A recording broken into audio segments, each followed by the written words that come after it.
হাইলাকান্দির 5 গ্রামে ওভারলোড ট্রিপারের দৌরাত্ম্য, ভেঙে যাচ্ছে সড়ক। জেলার 5 গ্রাম রেল ইয়ার্ডে ওভারলোড ট্রিপারের যাওয়া আসায় হুমকির মুখে পূর্ত সড়ক।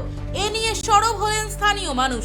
স্থানীয় মানুষের অভিযোগ, 5 গ্রাম রেল স্টেশন সংলগ্ন রেল ইয়ার্ডে প্রতিদিন ওভারলোড পাথর বোঝাই ট্রিপার চলাচল করে।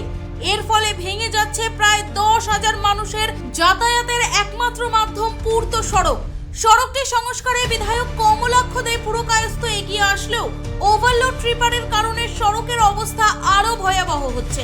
তাই শীঘ্রই এই সড়ক দিয়ে ওভারলোড ট্রিপার চলাচল বন্ধ করতে হবে, অন্যথায় স্থানীয় মানুষ হুঙ্কার দিয়ে বলেন তারা রাস্তায় নেমে ওভারলোড ট্রিপারের চলাচল বন্ধ করে দেবেন। এই মুহূর্তে আমি দাঁড়িয়ে আছি আমাদের 5 গ্রাম স্পেসির যে পুরানা রাস্তা, যেহেতু আজকাল এই জায়গায় এআইডিসির আন্ডারে আছে।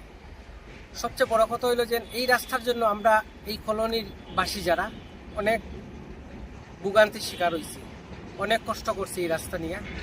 কিন্তু এতদিন পরে আমাদের কর্মবীর বিধায়ক কমলাক্ষ দে পুরকায়স্থ মহাশয় এই রাস্তা একটা স্যাংশন করছে।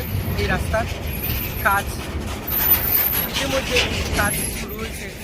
আমাদের বহুত বড় একটা স্বপ্ন পুরা হয়। কিন্তু প্রশ্ন হইল কি, এই রাস্তার উপরে যে প্রতিদিন ওভারলোড ট্রাকগুলা প্রবেশ করে, এইটা কে দেখবো? আদৌ কি রাস্তাটা ঠিকিয়ে থাকবো যদি এই রাস্তার দিকে যে এইভাবে ওভারলোড ট্রাক চলে? দেখো, এই যে দেখলে আপনারা ভারতমাল্লা ট্রাক যায়, আপনারা কোনো ভারতমাল্লা ট্রাক চলে। ভারতমাল্লা ট্রাক তো মাত্র 1 বছর চলবো, কিন্তু সবসময় যেন প্রতিদিন যেন এই যে আমার পিছন দিকে যদি দেখায় একটা ইয়ার্ড আছে, এই ইয়ার্ডে ওভারলোড ট্রাকগুলো পাথর নিয়ে ঢুকে। এই ব্যাপারে কেউ কোনো কথা করে, যেরকম ইচ্ছা এরকম তারা করে। অনেকবার আগে রাস্তা ভাঙছে, আমরা অনেকবার ট্রাকও আটকাইছি কলোনিবাসী, কিন্তু যারা পাথরের কারবার করে, যারা পাথর ট্রেনে পাঠান, এরা কোনো টনকেই নড়েন না।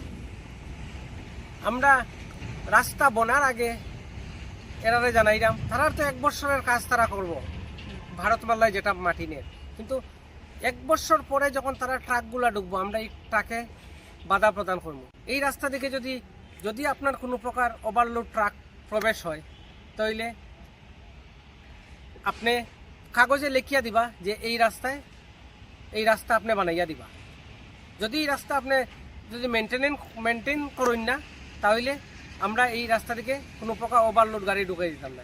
আমরা যতটুকু জানি, ওভারলোড গাড়ি কোনোদিন এই ন্যাশনাল জাতীয় সড়কে ওভারলোড জাতীয় সড়কেও চলতে পারে না। তাও আচ্ছা ঠিক আছে, আজকাল তো চলে দেখি, কিন্তু আমরা এইটা কিন্তু অ্যাকচুয়ালি আমরা গ্রামের রাস্তা। এই গ্রামের রাস্তা থেকে আমরা ওভারলোড ট্রাক কোনো সময়ই প্রবেশ করতে দিতাম না। এর জন্য যা করতে লাগে, কেউ মাথক আর না মাথক কলোনির, আমি একজনে মাথ। অ্যাকচুয়ালি এই রাস্তাটা আমাদের কলোনিবাসীর লাইফলাইন। আজকে আমরা প্রথম মন্ত্রী মিনিস্টার ধরে কোনো লাভ হয়নি।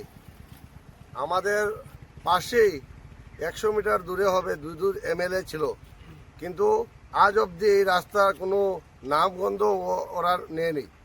আজকে আমরা আমাদের মাননীয় বিধায়ক উত্তর শ্রীভূমির কমলাক্ষ দে পুরকায়স্থর সঙ্গে আমরা কথা বলার পরে আমরা এই রাস্তাটা দেখিয়ে ওনাকে দিয়ে 1,37,00,000 টাকার এই স্কিম ধরা হয়। কিন্তু আজকে এখানে যে রেলওয়ে এটা ইয়ে আছে, এখানে প্রচুর ওভারলোড গাড়ি আসে। আমরা 60 টন, মিনিমাম 60 টনের কম তো হবে না, সব 14 চাকা, 12 চাকা, 16 চাকার গাড়িও আসে। তো আজকে আমরা আপনাদের মাধ্যমে সোশ্যাল মিডিয়ার মাধ্যমে আমরা এটাই বলতে চাই যে আমরা রাস্তাতে কাজ চলছে, আপনারা নিশ্চয়ই দেখছেন। এরকম যদি লোড গাড়ি আসে, এই যে আমার পিছেই গাড়ি আছে, আমরা বিগত দিনে এই গাড়িগুলা সব বন্ধ করে দেব। আজকে আমাদের ভারতমালার সঙ্গে কথা হয়েছে। আজকে আপনারা দেখতে পাচ্ছেন যে এইসব গাড়ি লোড কে আজকে পুরো ইয়ার্ডে পুরো মাল ভর্তি। আজকে মানে 2 দিন পরে ইয়ার্ডে, যদি মাসে একবার হতো একটা কথা, কিন্তু মাসের মধ্যে কমসে কম 5-6টি 7টি যায়, ওদের ওয়াগন যায়। তো আজকে আমরা এটাই বলতে চাই, কন্ট্রাক্টর বা যেই হোক না কেন এখানে জড়িত এই মালের সঙ্গে, ওনাকে বলছি যে আমাদের রাস্তার কাম চলছে, ইমিডিয়েটলি গাড়ি বন্ধ করার জন্য, না হলে আমরা গ্রামবাসী আমরা এই রাস্তা বন্ধ করে অবরোধ করব। অবরোধ কি মানে এই টোটাল গাড়ি আমরা ঢুকতে দেবো না, রেল গেটের সামনে আটকে দেবো। 5 গ্রাম থেকে নুরুল হাসানের রিপোর্ট, ভয়েস 365 বাংলা।